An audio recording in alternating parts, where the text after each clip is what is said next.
Bonjour à toutes et à tous et bienvenue dans cette nouvelle vidéo. C'est une vidéo assez simple sur une tactique qui finalement va être trouvée, je pense, assez facilement par l'ensemble d'entre vous, par chacun d'entre vous. Mais je la trouve intéressante cette tactique parce que elle est à la fois simple et elle est à la fois compliquée. Et je vais m'expliquer. Elle est simple si vous vous dites à vous, il y a une petite tactique à chercher. Il y a un truc, je regarde, paf, je tombe sur le thème, je la place, ça fonctionne. Je la calcule et ça fonctionne. Mais elle est compliquée si jamais vous ne la cherchez pas et si jamais vous continuez dans votre esprit à être en mode stratégie. Et je vais vous dire une chose tout de suite, il y a 3 façons de gagner aux échecs. Pas plus, 3. Il y a le jeu de destruction, qui est donc basé sur principalement de la tactique, une attaque sur le roi ou essayer de capturer du matériel, donc souvent en allant sacrifier une pièce contre des pions ou en jouant tactiquement pour essayer d'obtenir soit du matériel, soit une attaque suffisante contre le roi adverse. Une deuxième façon de gagner aux échecs, c'est le jeu de promotion. C'est exactement de ça qu'il s'agit ici. On a un pion qui est en E6 et donc stratégiquement, un bon joueur va se dire « Ah, j'ai peut-être un jeu de promotion ici. » Parce que mon pion, il peut prendre, il peut pousser, et il peut ensuite aller à dame. Donc ça, c'est la deuxième façon de gagner, jeu de promotion.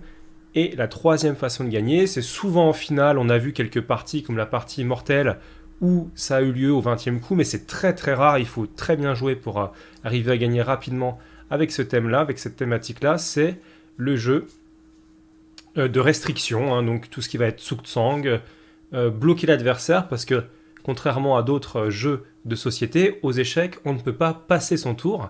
Donc si vous avez une position dans laquelle tout ce que vous pouvez faire est mauvais, eh bien le problème, c'est que vous êtes obligé de jouer et donc vous allez perdre parce que vous allez jouer quelque chose qui est mauvais, alors que votre position intrinsèquement était peut-être pas totalement perdante, mais vous êtes obligé de jouer et donc de détériorer votre position.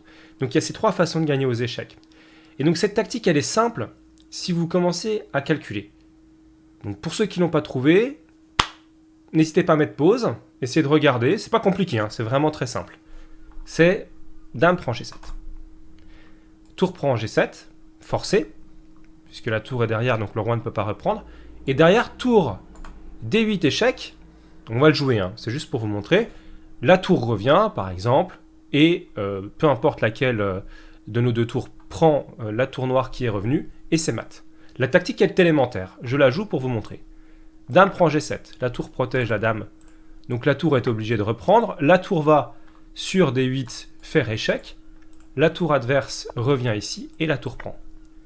Donc ça, c'est très facile à trouver, je pense que n'importe quel joueur un peu sérieux de compétition, ou pas d'ailleurs, peut la trouver vraiment rapidement.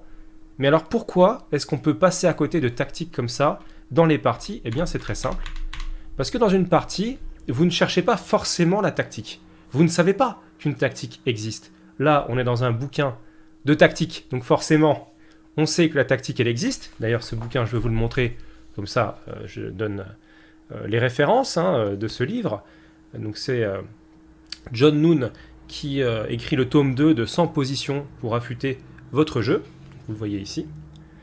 Donc ce bouquin très intéressant pour travailler sa tactique. Et donc, on sait qu'il y a une tactique, puisque on est dans un bouquin de tactique. Donc, on va la chercher. Mais en partie, on est plutôt concentré ici sur ce pion E6, parce qu'on est dans un jeu de promotion.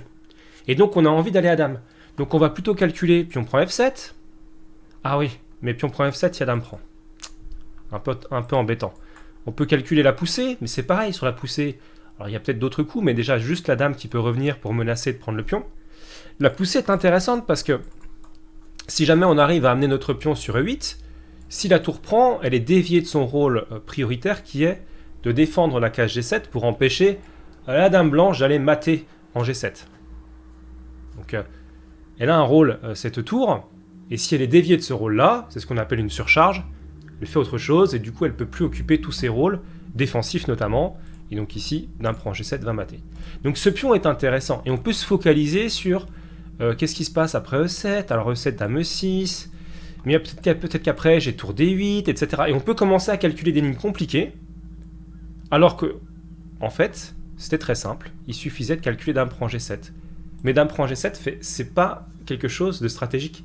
C'est quelque chose de tactique qui apparaît là de façon fortuite, on va dire. Et donc, il faut rester à l'affût des tactiques. Et c'est pour ça que souvent, j'entends des élèves qui me disent « Mais je ne comprends pas. Quand tu me montres la tactique, là, ça paraît évident. Mais quand moi, je joue la partie, je n'arrive pas à la trouver. » Eh bien, c'est tout simplement parce qu'il faut rester à l'affût des tactiques, se concentrer sur le plan stratégique d'une part, mais rester ouvert aux opportunités tactiques qui peuvent apparaître d'autre part. Voilà.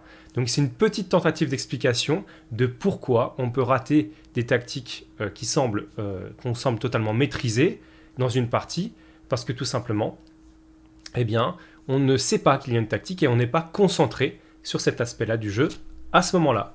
Voilà. Donc je vous souhaite à toutes et à tous de très belles parties et je vous dis à très bientôt pour de nouvelles vidéos. Ciao, ciao!